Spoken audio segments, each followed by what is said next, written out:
आओ। महाराज लंकेश की जय। मैंने तुम्हें दंडकारण्य में उन सन्यासियों की गतिविधि पर दृष्टि रखने के लिए कहा था।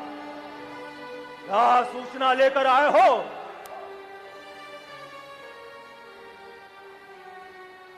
मौन हो,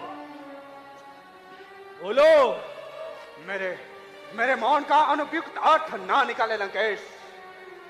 अकंपन जब भी सूचना प्राप्त करने निकलता है तो रिक्त वापस लौट कर नहीं आता। लेकिन इस बार मुझे भय है। भय?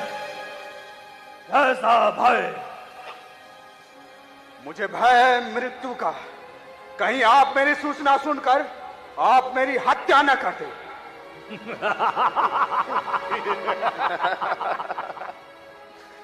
मैं तुम्हारी मृत्यु क्यों करने लगा? मैं तुम्हें अभय ध्यान देता हूं। बताओ क्या बात है? महाराज, जिसे हम सामान्य सन्यासी समझ रहे थे, असल में वो एक असाधारण पुरुष है।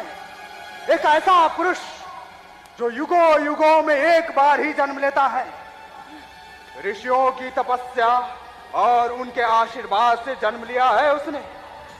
स्वयं महर्षि वशिष्ठ और ब्रह्म ऋषि विश्वामित्र ने उसे युद्ध कौशल में पारंगत किया है।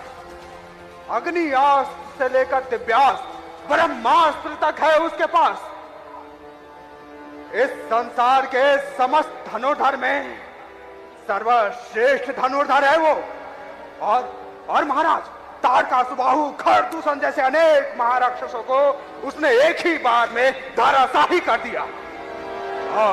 और महाराज, महापराक्रमी, महायोद्धा महर्षि परशुराम, जिन्होंने अनेक बार इस धरती को क्षत्रिय विहीन किया है, वो भी श्री राम के नतमस्तक हो गए। श्री राम अगर कुपित हो जाए तो स्वयं देव भी उसे नियंत्रित नहीं कर सकते। इसीलिए लंकेश, आपसे मेरी प्रार्थना है कि आप युद्ध का विचार त्याग दीजिए।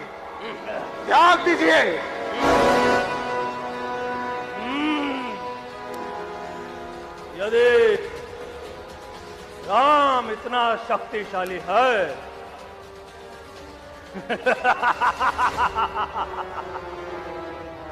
परंतु उसका सामना अभी तक लंकेश से नहीं हुआ है। क्षमा करे लंकेश, क्षमा करे, लेकिन वो एक बार आपको आपसे श्रेष्ठ साबित कर चुका है। मुझसे श्रेष्ठ? कैसे? हाँ महाराज, उस दिन उस शिव धनुष पर प्रत्यंचा चढ़ाकर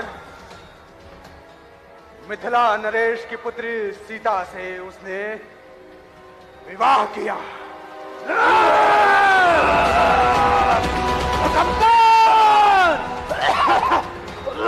मैंने तुम्हें शत्रु की दुर्बलता जानने के लिए भेजा था।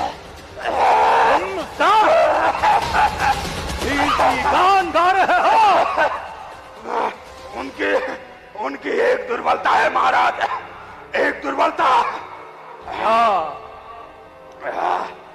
वो है उनकी पत्नी सीता।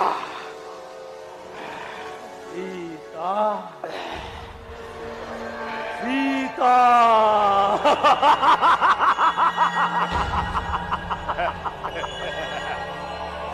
हाँ महाराज, वो अत्यंत रूपवती है, अत्यंत रूपवती। ऐसी स्त्री तो पूरे लंका में नहीं, लंका तो छोड़िए महाराज, ऐसी स्त्री तो पूरे विश्व में नहीं, अगर अगर अगर ऐसी कन्या इस लंका में आ जाए तो इस लंका का तो भाग्य ही बदल जाएगा महाराज। अमरता तो नहीं चाहूंगा, न ही शक्ति की कामना करूंगा। मैं पितामह से ज्ञान और ज्ञान में सर्वश्रेष्ठ की खोज में भाई दशानन के साथ जाऊंगा। मुझे ना कोई अस्त्र चाहिए, ना शस्त्र, ना ही कोई दिव्य वर, बस पितामह ब्रह्मा से आशीर्वाद और प्यार। आशीर्वाद दे पिताश्री। आशीर्वाद दे पुत्री विजयश्री प्राप्त कर जल्द घर लौटो पुत्रों। मैं इन तीनों को एक उचित स्थान पर ले जाऊंगा, जहां ये बैठकर अपनी तपस्या में लीन हो जाएंगे। आओ। कौशल राज की जय, जीव जय। कौशल्याधीश, समस्त अयोध्या की प्रजा भी आप जैसे राजा को पाकर अपने आप को भाग्यशाली मानती है और गर्व की अनुभूति करती है, क्योंकि महाराज आप सदा प्रजा की रक्षा के लिए तत्पर रहते हैं। अब भी कौन सी समस्या जटिल हो गई है? समुद्र के उस पार आने का अर्थ ये नहीं कि वो 400 कोस का विशाल दुर्गम समुद्र लांघ कर सेना के साथ लंका आ जाएंगे। वनवासी राम से कुंभकर्ण का घनघोर युद्ध हुआ। कुंभकर्ण के क्रोध से वानर सेना में हाहाकार मच गया।